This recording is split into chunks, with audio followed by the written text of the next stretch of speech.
Bismillahirrahmanirrahim. Assalamualaikum warahmatullahi wabarakatuh.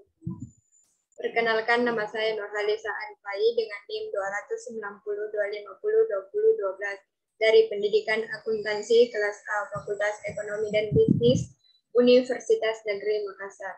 Baik, di sini saya akan mempresentasikan UAS sebagai tim dan untuk memenuhi tugas akhir perkuliahan saya.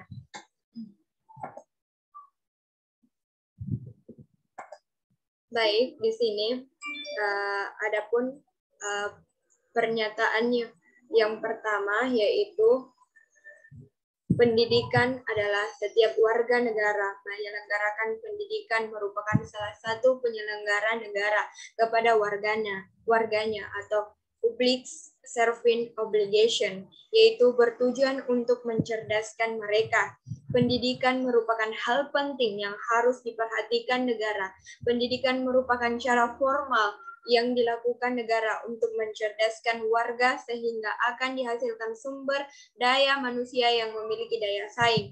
Dari proses pendidikan akan lahir para intelektual, politisi, ilmuwan, negarawan, guru, dan profesi. Jelaskan jawaban Anda tentang pernyataan tersebut. Oleh sebab itu, warga harus diberikan akses bisa mendapatkan pendidikan gratis hingga perguruan tinggi.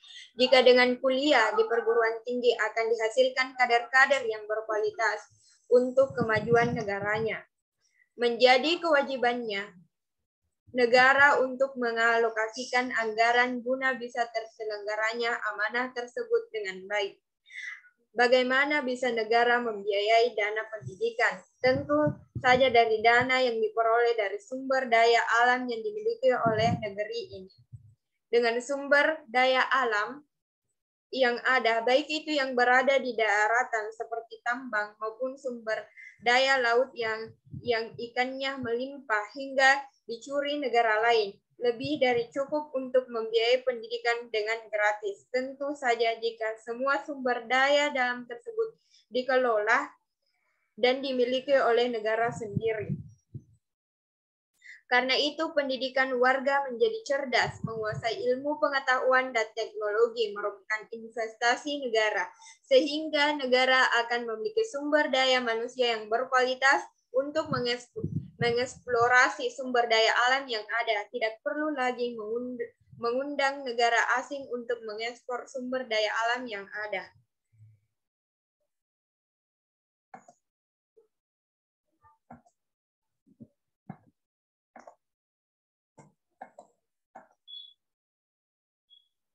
Baik, untuk pernyataan yang kedua yaitu setiap orang mempunyai kesempatan yang sama untuk memperoleh pendidikan. Kesempatan memperoleh pendidikan tersebut tidak dapat dibedakan menurut jenis kelamin, status sosial, ekonomi, agama, maupun letak geografis. Bagaimana menurut Anda?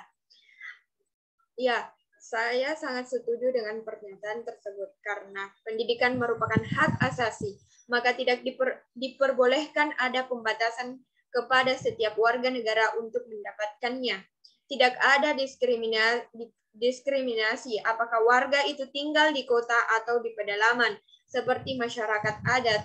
Apakah mereka orang miskin atau orang yang mampu? Negara wajib menyediakan layanan pendidikan ini. Pendidikan merupakan hal penting yang harus diperhatikan negara, termasuk pendidikan agama, sebab pendidikan merupakan kewajiban negara untuk mencerdaskan warga, sehingga akan dihasilkan sumber daya manusia yang memiliki daya saing.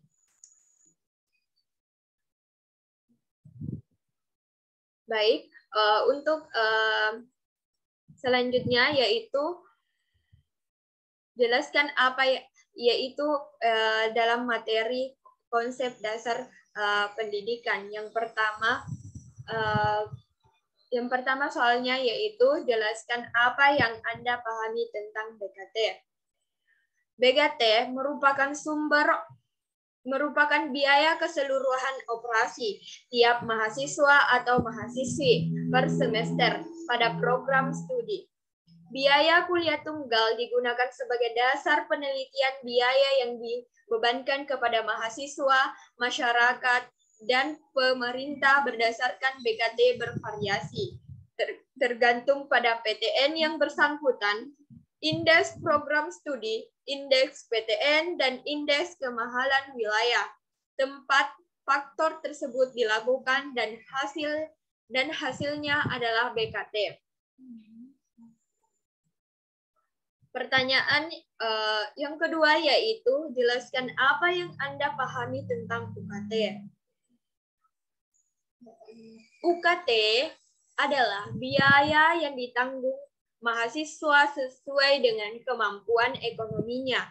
Besarnya UKT ditentukan dari BKT dikurangi bantuan operasional PTN dari pemerintah memiliki kemampuan ekonomi. UKT dimaksud untuk meringankan biaya kuliah dengan subsidi silang. UKT juga menyediakan uang pangkal atau uang gedung yang selanjutnya kemudian didistribusikan untuk dibayarkan merata setiap semester. Selain uang pangkal, UKT juga sudah mencakup uang alma mater, uang partikum, dan penunjang perkuliahan yang lain.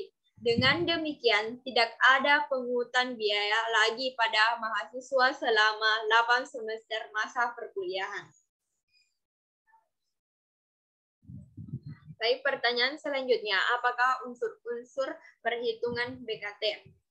Yang pertama yaitu unsur biaya operasi, yang kedua biaya dosen, yang ketiga biaya tenaga kerja kependidikan, yang keempat biaya investasi, dan yang kelima biaya pengembangan.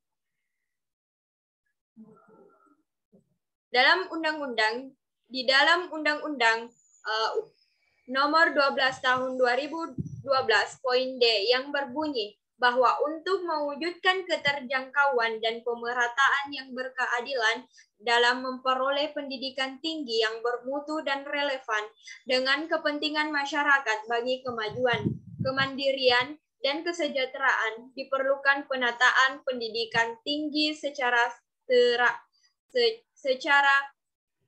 terata dan berkelanjutan dan memperhatikan aspek demografis dan geografis. Dalam poin tersebut menyebutkan memperoleh pendidikan tinggi, tapi faktanya banyak masyarakat atau anak-anak jalanan berada di kota yang makmur. Seharusnya pemerintah lebih memperhatikan mereka agar kehidupan mereka bisa sejahtera. Dalam poin D juga mengharapkan penataan yang disebutkan bisa terlaksana dan terrealisasikan kepada anak-anak bangsa Indonesia.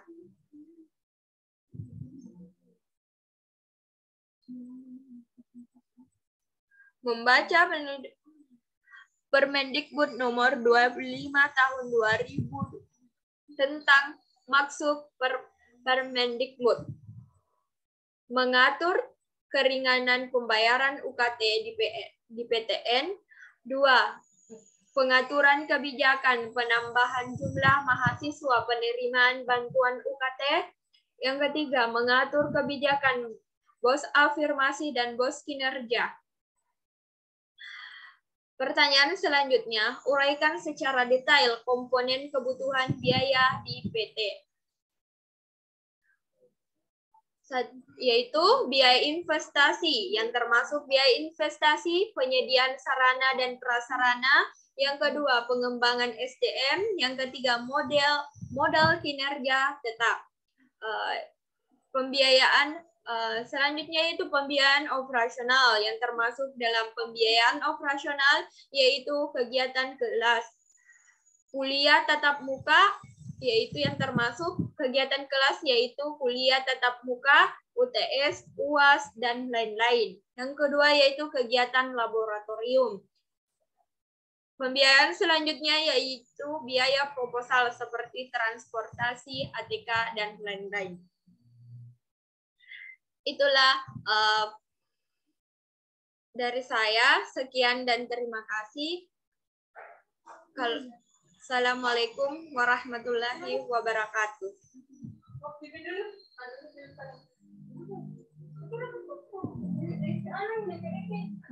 Sudah selesai?